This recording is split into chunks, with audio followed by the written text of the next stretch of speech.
Hi, I'm Dr. Matthew Anderson. This is Ecstatic Coupling Guide number 4. It has a bit of a complicated title.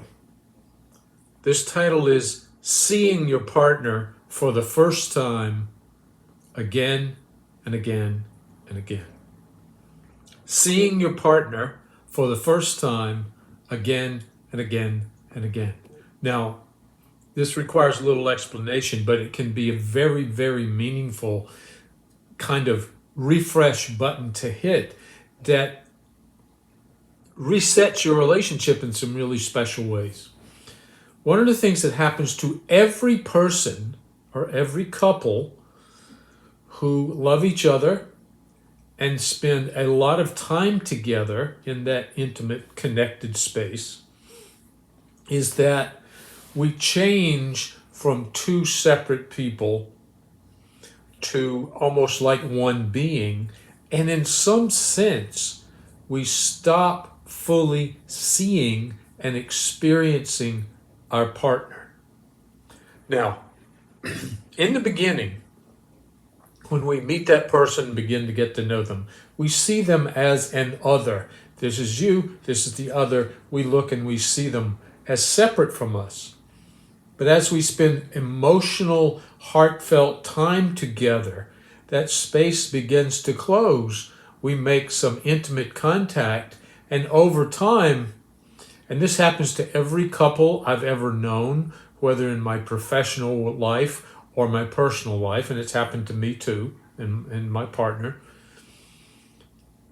In time, that contact, instead of going like this, begins to go like that, begins to lose the separateness. And when we lose the separateness from our partner, we essentially get so close, we lose the ability in the moment to really see them as a separate entity that we are, in a sense, excited about. Excuse me. And what happens is we get this close, we don't have this perspective anymore. Now, as I said before, it happens in every intimate relationship. Two people love each other, they spend more time together, and then they begin a kind of a loss of boundaries emerging.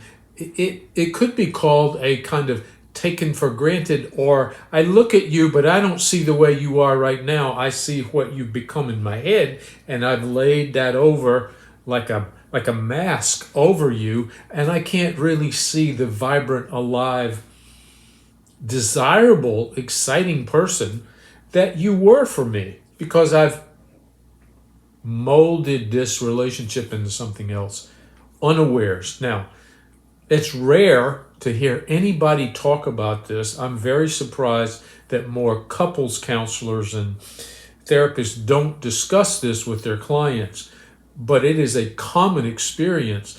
Maybe it's so common that and chronic that people just don't realize it and forget about it. But it creates this loss of the boundary, this merging, this coming so close together that you don't have the experience of seeing the person as an other.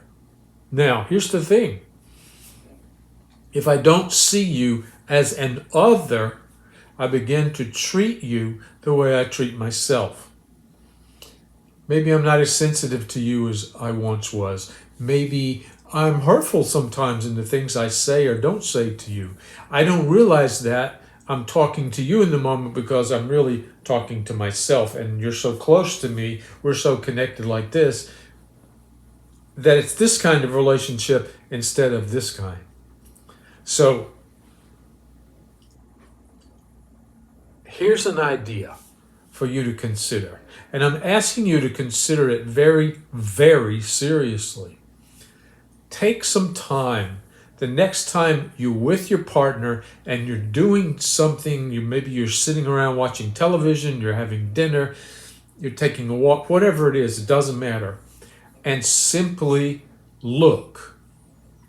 Look at your partner. Sometimes it helps to look at your partner when he or she is not looking at you. Simply look and allow yourself to say in your mind, What if I'm seeing you now for the first time? I know how I think of you, but what about right now? What do I notice about you right now that I've lost touch with? That little mole on your face, the way you hold your lips, how you blink your eyes, the curl of your hair over your forehead, the turn of your ear, the sound of your voice. Simple things that I can just pay attention to right now. Who am I looking at? Who is that person that I'm really looking at, that I spend so much time with? Who is that person? What does that person want? How is that person really feeling in this moment about doing whatever she or he is doing? What's coming out of her or him that I don't notice all the time? What is that person? As you begin to do this exercise, you will notice things that you haven't noticed for a long time. You will have feelings. I've done this many, many times with my wife. Sometimes she knows about it and sometimes she doesn't. Sometimes I'm just looking and I don't tell her. Sometimes she'll say to me, "Honey, why are you staring at me?" And I'll say, "I'm not staring, sweetheart. I'm really looking.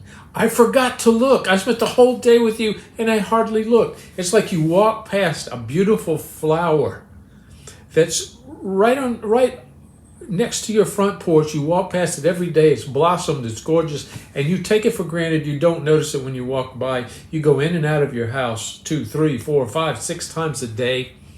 The flower's there, sort of back there in your awareness, but you don't stop and really look. Imagine for a moment that you fell in love with that person because they were the most beautiful flower you have ever seen. And when you really saw who she or he was, it filled you up with love. I want you to try that today.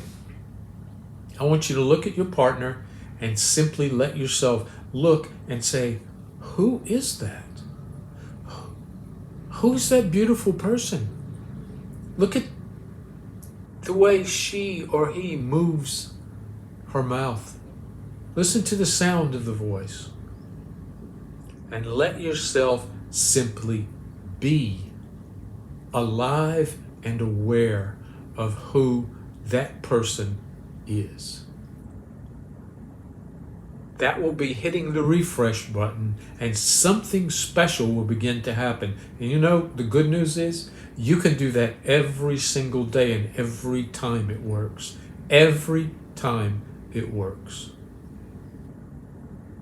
God bless you.